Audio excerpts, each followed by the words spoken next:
Vantaa toissa maanantai-aamuna. Koiranäyttelyssä Helsingissä viikonloppuna olleen oululaisnaisen silmään osuu epätavallisen näköinen kuvio korkealla kirkastuvalla aamutaivaalla.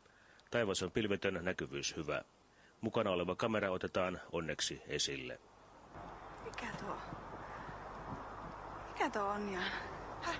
Kato, mikä tuo on? Mitään ääntä ilmiöstä ei kuulu.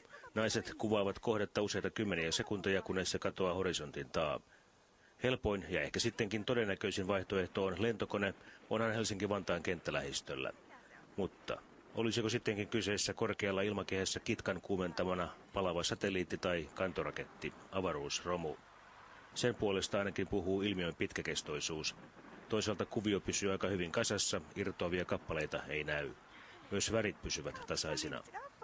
Onko kyseessä meteori tai peräti asteroidi, joka ohitti maapallon varsin läheltä korkealla ilmakehän yläpuolella?